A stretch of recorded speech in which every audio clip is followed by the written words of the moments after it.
Hey, good morning. I guess I started recording and didn't realize it. Anyway, this is about enthusiasm, and it's Monday, and back to in class learning for everybody. So, being able to be enthusiastic about anything is important. And like a lot of the things that I talk about, enthusiasm is a choice. We often think that it's something external that we can get excited about, but really what we need to do is teach ourselves to look for the excitement in everything that we're doing. So, uh, as in a lot of things, it is an inside job. So, let's take a look at this. So, those four questions are the ones that I'm always talking about. Is what you're thinking true? Is it really true? How are you feeling or acting because of how you're thinking? And how would you feel or act if you thought differently? If you change that thought.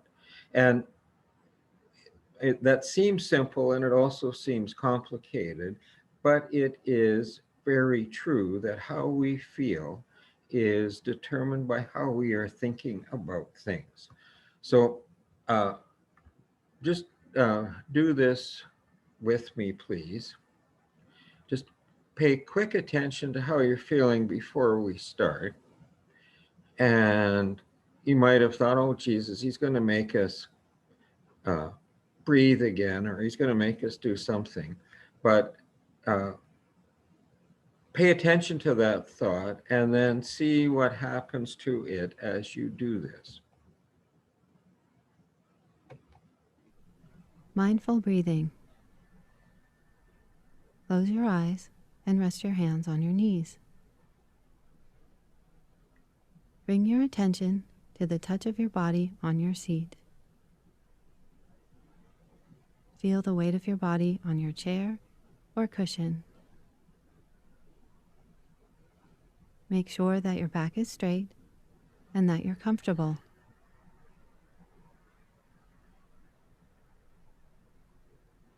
Take a few deep breaths. While you're breathing deeply, relax your shoulders, your stomach muscles, the muscles in your face, your hands, and your legs. Let go of all the tightness in your body.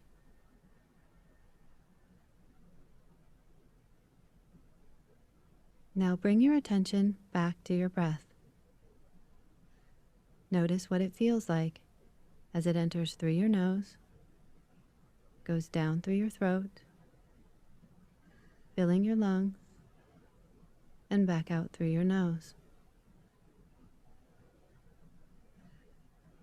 Notice your stomach and chest rise and fall each time you breathe in and each time you breathe out. And just allow your breathing to be natural and relaxed.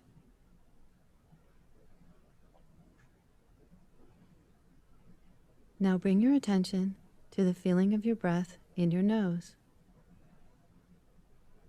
Feel your breath as it comes in and goes out.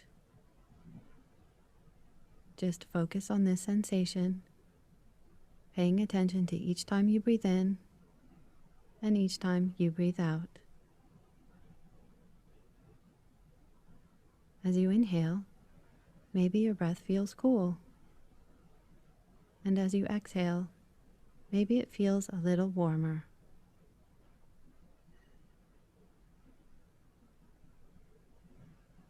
When your mind wanders, or if you become distracted, just notice what's going on in your head, and then gently bring your attention back to your breath, going in and out.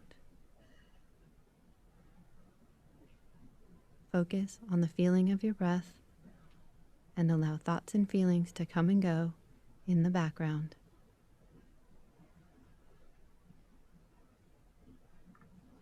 Now gently bring your attention back to the touch of your body on your seat and open your eyes.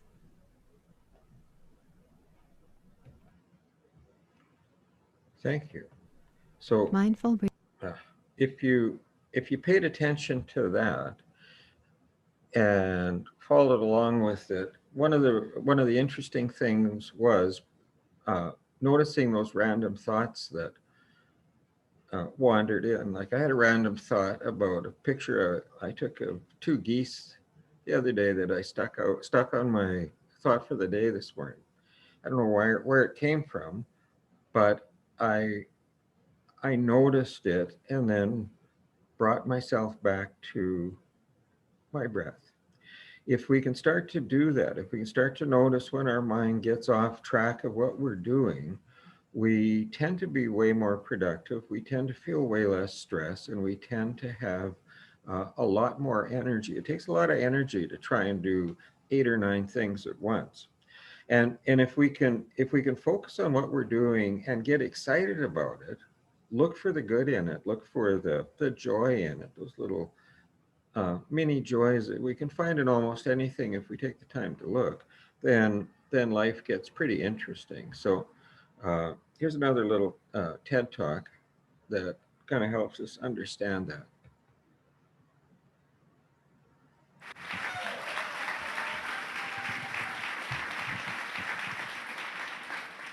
Sometimes I feel like an entitled and privileged schmuck. What's wrong with me that in a world full of information, of stimulation, of the ability for limitless exploration, that I find myself uninspired, unengaged, unexcited about a lot of the things I do on a day-to-day basis? And maybe it's just me. Does anybody here ever feel kind of not so excited about the things they have to do every day? Yeah, okay, good. I'm glad to know I'm not alone. Back in 2014, I had just given a talk in Phoenix, and I was in the Phoenix Sky Harbor Airport, and I just wanted to be alone. I was very tired, and I just went over and sat in a corner in this open carpeted area where nobody was there, and I laid my back against the wall that was there and opened up my own little Apple store around me. You guys know what that looks like? I got my MacBook Pro and my iPad and my iPhone. And I'm sitting there just minding my business, waiting to board my flight, when all of a sudden, I see one of the most terrifying things I've ever seen in my life. A baby about 30 feet away from me, crawling directly for me. Now, he wasn't by himself. His dad was there. He didn't have like a Cliff Bar and a $20 bill pinned to his onesie. But I knew how this was going to play out. And you guys know, too. He's going to crawl up to me, and he's going to stick out his grubby, sticky, adorable, precious little paws, and he's going to ruin my devices, right? I know it. I see it happening. And so all I'm doing is racking my brain saying, how can I stop this child from his path of destruction without looking like an old curmudgeon, right? And while I'm trying to figure this out, the most amazing thing happened, because that baby taught me a lesson about fascination that I may have never learned on my own. So many of us, including me before I had this run-in with the baby, think that fascination is something that comes as a result of doing something, especially something new and novel. It's the reason we job hop and we thrill seek and we hop from relationship to relationship and even sometimes abuse drugs and alcohol, is because we believe that there's something outside of us that re-engages and reignites that sense of fascination inside of us. But what if you could manufacture fascination from the inside out? What if it was a moment-by-moment decision, a conscious choice to be fascinated? Cultivating that ability is the key to overcome boredom and to never experience this uninspired, unexcited life that typically we do have in our lives sometimes. So from a very young age, we learn that children are typically more creative, right? They have this kind of in-the-moment, imaginative, creative thinking. And it's not that they're more fascinated because they're naive or they're unintelligent. It's because they have this capacity for fascination that we just kind of lose over time. It hasn't been repurposed or reorganized or re-engineered for this busy, heavy lifestyle that we as adults have created and then drill into our own heads that that's the way it has to be. Dr. Stephanie Calderon, she's an expert in childhood brain development. She said that as kids get older, their capacity to be creative and imaginative is told to go take a time out. so their newly developing rational process and analytical mind can take center stage. And as we've all experienced at one point or another, it can be very hard to impress us when we're leading with our rational brain. It's the reason as adults we need $500 million Powerball payouts and nail-biting, buzzer-beating basketball games and outrageous over-the-top reality shows just to get our juices flowing. And there's nothing wrong with the rational brain, but it's the reason that there's nothing fascinating about the chicken parm you had the other night for dinner at your local Italian restaurant because you've had chicken parm 1,000 times. And it's why you weren't super engaged when your spouse came home and told you about the disrespectful thing that Steve in accounting said, because you've known countless Steves in your life, and you know exactly what happened in that story. And it's why even at this moment, some of you may have already decided that you either agree or disagree with what I'm saying, and you tune me out. And all that's okay. It just means your rational brain is working.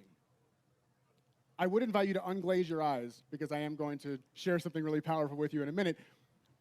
But I get it. With all the demands we have from work and family and all the obligations that are always flying at us, we as adults are wired for resolution. We want answers, and we want them as quickly as possible. And anytime we're in a state of uncertainty for any extended period of time, where we really don't know what's going on, we don't know how to wrap things up in a bow and move on, it brings up stress and anxiety and despair. And there's nothing wrong with the rational brain. I'm not downing it. We need it. If I didn't have my rational brain working, I wouldn't be able to form the sentences to speak to you. I wouldn't have had the hand-eye coordination to drive here. I wouldn't remember my wife's birthday, December 10th. Brownie points. But when your goal is to manufacture fascination, the analytical mind just can't do it on its own. It needs help from a different mindset, a different approach. And the great thing about this is that I don't have to actually teach you anything, because it's my belief that you simply need to relearn something that at some point we unlearned to get back to the point we were as kids, where we can tap into manufacturing fascination on demand. It's like if you had hardwood floors, and at some point they got covered up by ugly 70s shag carpeting. The hardwood floors didn't go anywhere.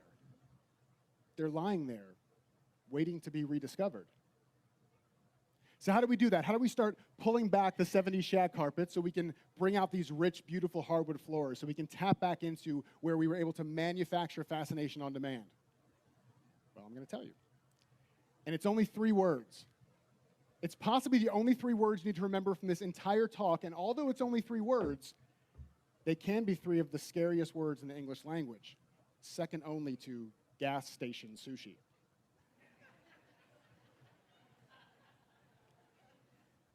There are 3 words that when we say them, especially as adults, it can make us feel worthless or less than or inferior, and it's not something we're typically rewarded for saying, especially in our professional lives.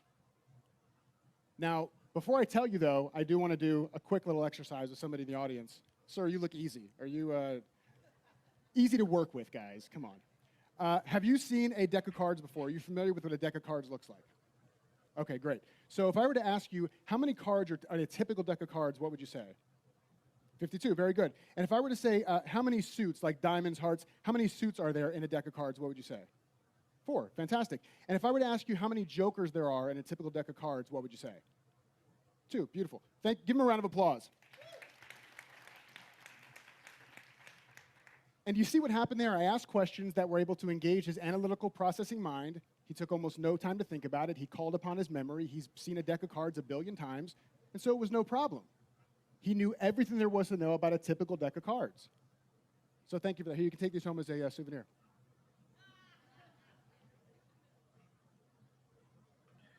But that's why we don't experience fascination in our lives. It's because we assume it's a typical deck of cards without questioning whether that's really true. And that brings the secret, the key to manufacturing fascination, and brings me back to these 3 words. The only 3 words you need to remember to live in this place. And here they are. I don't know. I don't know. Because the reason that we don't experience fascination is because we think as soon as we experience something once, We know everything there is to know about that thing. It's the reason there's nothing fascinating about chicken parm.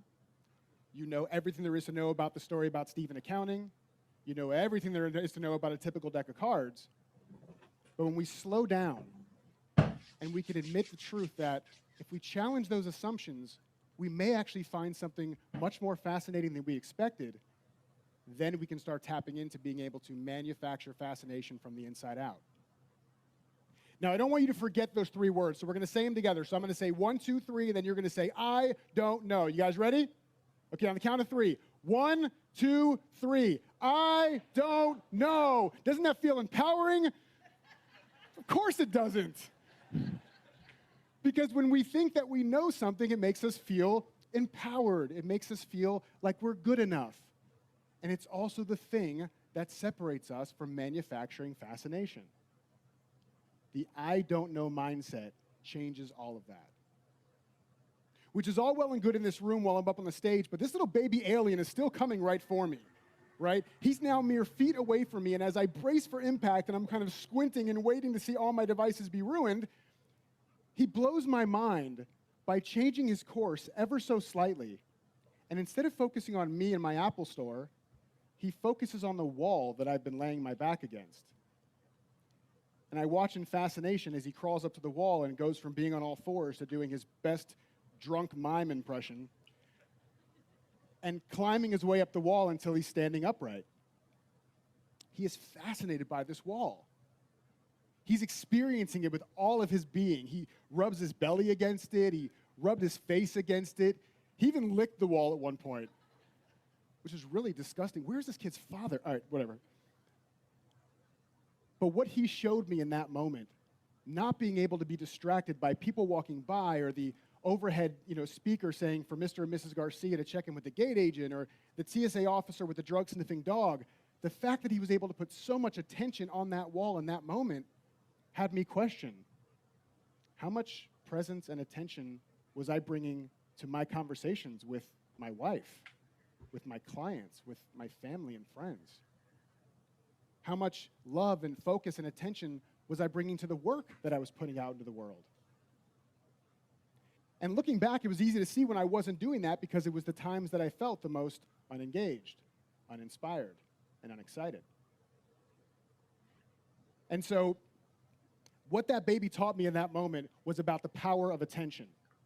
And as Henry Miller says, the moment one chooses to put attention on anything, even a blade of grass, it becomes a mysterious, awesome, indescribably magnificent world in itself. And because we all know that when you're a speaker, quotes make you sound smarter, here's one more. Heraclitus said, "No man ever steps into the same river twice, for it is not the same river, and he is not the same man." And that's one of the truths I want you to get today, is that no matter how many times you've experienced something in the world, you will never experience it the same way twice. And so if every experience has the potential to be a new experience, then every experience has the potential to be fascinating. Now, I want to share with you something real that you can actually use, something I'll call a fascination hack, if you will, that I've used daily in my life for the last couple of years, and I have my clients use all the time, and it gives us such great results of really manufacturing fascination. And it's this.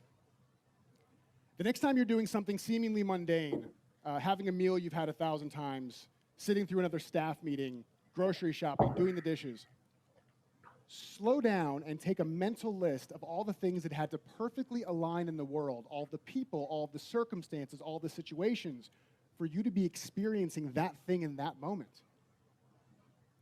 The first time I did this and that it completely blew my mind was, I go every morning to get coffee from my local coffee place. I'm sure you've never heard of it. It's called Flarflux. And I go there every morning, and there's nothing fascinating about my coffee. It's the same coffee every day.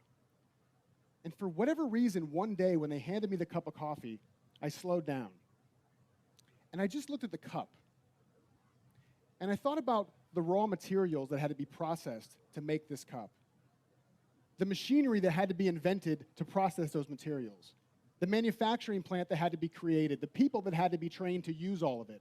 A different set of people that shipped this cup across the country directly to my coffee shop that is then made available to the barista that I gave my order to pour the coffee into it and hand it to me so that I could have it in my hand.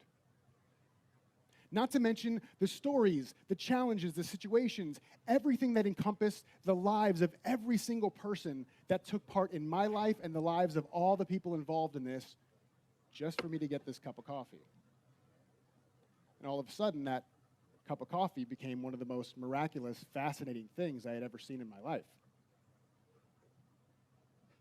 When you practice this fascination hack and you really practice living the I don't know mindset, you're going to create deeper connections.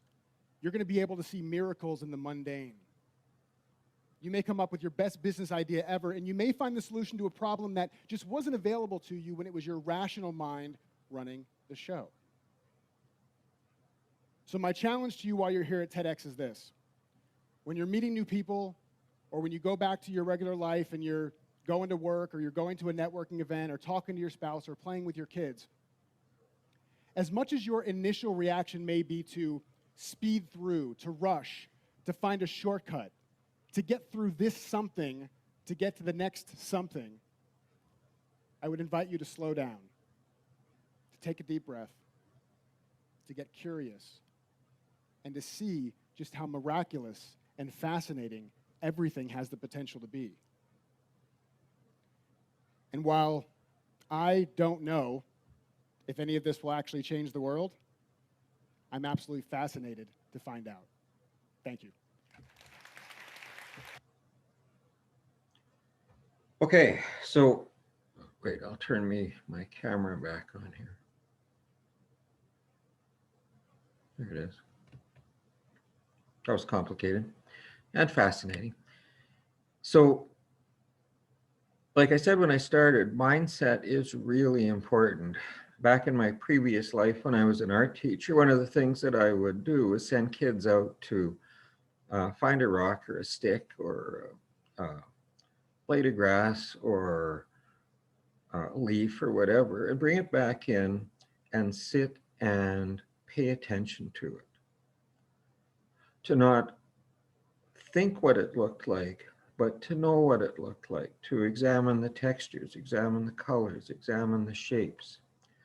Examine how it changes when the light hits it differently when you turn it around. And if we start to teach ourselves to do that with everything, to look for the good in stuff, to find the beauty in stuff, then our lives become much richer. And that perception that we have that everything is stressful or not good enough or not okay starts to change. So let's do this once more and really pay attention to it and really pay attention to how it relaxes you. Mindful breathing. Close your eyes and rest your hands on your knees. Bring your attention to the touch of your body on your seat. Feel the weight of your body on your chair or cushion. Make sure that your back is straight and that you're comfortable.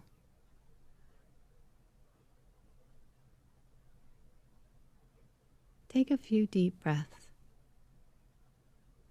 While you're breathing deeply, relax your shoulders, your stomach muscles, the muscles in your face, your hands, and your legs. Let go of all the tightness in your body.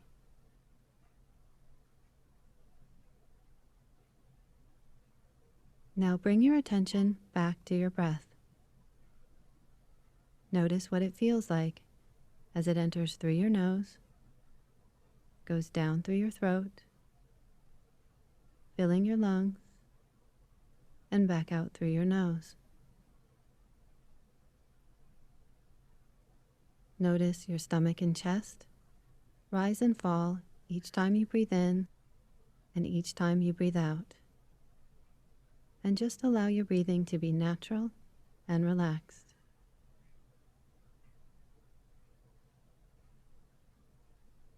Now bring your attention to the feeling of your breath in your nose. Feel your breath as it comes in and goes out. Just focus on this sensation, paying attention to each time you breathe in and each time you breathe out. As you inhale, maybe your breath feels cool. And as you exhale, maybe it feels a little warmer.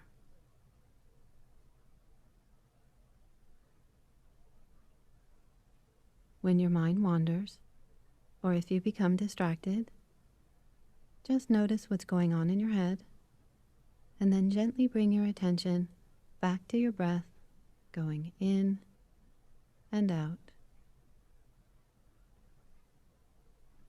Focus on the feeling of your breath and allow thoughts and feelings to come and go in the background.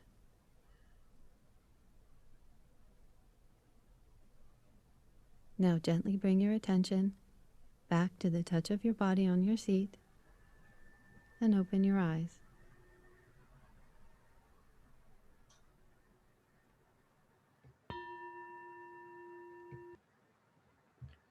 So that brings us back to the very present. So whatever's going to go on today for you, don't assume that you know how it's going to be. Pay attention to what it is. Have a good day. I'll be back tomorrow with something else to think about. Have a good day. Just have to figure out how to stop this.